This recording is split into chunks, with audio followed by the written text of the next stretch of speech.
প্রথম আলোর অডিও সংবাদে স্বাগত। শামসুজ্জোহা জানিয়ে দিচ্ছি দিনের গুরুত্বপূর্ণ খবরগুলি। ত্রয়োদশ জাতীয় সংসদ নির্বাচনে ভোট গ্রহণ করা হবে আগামী 12 ফেব্রুয়ারি।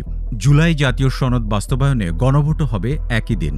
ওই দিন সকাল 7:30 থেকে বিকেল 4:30 পর্যন্ত টানা ভোট গ্রহণ চলবে। 11 ডিসেম্বর বৃহস্পতিবার সন্ধ্যায় জাতির উদ্দেশ্যে দেওয়া ভাষণে জাতীয় সংসদ নির্বাচনের তফসিল ঘোষণা করেন প্রধান নির্বাচন commissioner CEC AMM Nasir Uddin. ঘোষিত তফসিল অনুযায়ী সংসদ নির্বাচনে প্রার্থীদের মনোনয়নপত্র জমা দেওয়ার শেষ সময় 29 ডিসেম্বর, মনোনয়নপত্র বাছাই 30 ডিসেম্বর থেকে 4 জানুয়ারি পর্যন্ত।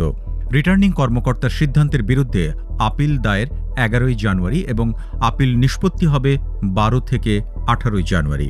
প্রার্থিতা প্রত্যাহারের শেষ সময় 20 জানুয়ারি।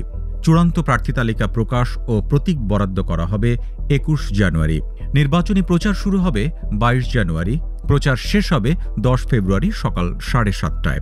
12 ফেব্রুয়ারি সারা দেশে 300 সংসদীয় আসনে ভোট গ্রহণ করা হবে।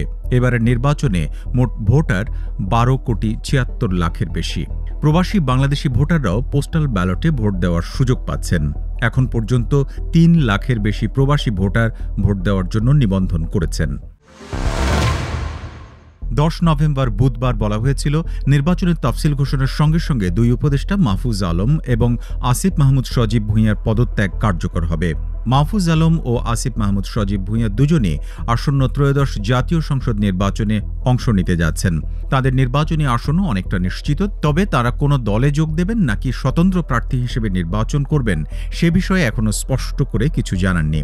যদিও পদত্যাগ করার আগে থেকেই বিভিন্ন দলের সঙ্গে তাদের আলোচনা চলছে। গত 15 মাস স্থানীয় সরকার এবং যুব ও ক্রীড়া মন্ত্রণালয়ের দায়িত্বে ছিলেন আসিফ মাহমুদ সজীব ভুঁইয়া। মাহফুজ আলম তথ্য ও সম্প্রচার মন্ত্রণালয়ের দায়িত্বে ছিলেন 13 মাস। আগামী জাতীয় সংসদ নির্বাচনকে যত সহজ ভাবা হচ্ছে, নির্বাচন তত সহজ হবে না বলে মন্তব্য করেছেন বিএনপির ভারপ্রাপ্ত চেয়ারম্যান তারেক রহমান। বিএনপির নেতা কর্মীদের উদ্দেশ্যে তিনি বলেন, সামনের নির্বাচন যা ভাবছেন তা নয়। এখনও যদি আমরা সিরিয়াস না হই, সামনে এদেশের অস্তিত্ব, সার্বভৌমত্ব হুমকির সম্মুখীন হবে। এটা একমাত্র বাঁচাতে পারে গণতন্ত্র। বৃহস্পতিবার সন্ধ্যায় রাজধানীর ফার্মগেটের কৃষিবিদ ইনস্টিটিউশন মিলনায়তনে বিএনপি আয়োজিত এক অনুষ্ঠানে প্রধান অতিথির বক্তব্যে তারেক রহমান এসব কথা বলেন। বিজয়ের মাস উপলক্ষে দেশ গড়ার পরিকল্পনা শীর্ষক এই অনুষ্ঠানে তিনি ভার্চুয়ালি যুক্ত হন। অনুষ্ঠানে সভাপতিত্ব করেন বিএনপির জ্যেষ্ঠ যুগ্ম মহাসচিব রুহুল কবির রিজভী। মোহাম্মদপুরে চাঞ্চল্যকর হত্যাকাণ্ডটি ঘটেছে মাত্র 2,000 টাকা চুরির ঘটনাকে কেন্দ্র করে। রাজধানীর মোহাম্মদপুরের শাহজাহান রোডে নিজেদের ফ্ল্যাটে মা মেয়েকে হত্যার ঘটনায় চাঞ্চল্যকর তথ্য বেরিয়ে এসেছে। প্রথমে 2,000 টাকা চুরি করে ধরা পড়ে গৃহকর্মী আয়েশা। এরপর তার সঙ্গে গৃহকর্ত্রী লায়লা ফিরোজের বাকবিতণ্ডা হয়। এতে ক্ষিপ্ত হয়ে পরের দিন বাসা থেকে ছুরি এনে পরিকল্পিতভাবে লায়লাকে হত্যা করে আয়েশা। এ সময় মেয়ে নাফিসা লাওয়াল বিনতে আজিজ ঘুমে ছিল। গৃহকর্মীর সঙ্গে মায়ের ধস্তাধস্তিতে তার ঘুম ভেঙে যায়। সে ইন্টারকমে দারোয়ানকে ঘটনা জানাতে গেলে আয়েশা তখন শিশু নাফিসাকেও হত্যা করে। 11 ডিসেম্বর দুপুরে ডিএমপির অতিরিক্ত পুলিশ কমিশনার প্রেস ব্রিফিংয়ে এমন তথ্য জানান।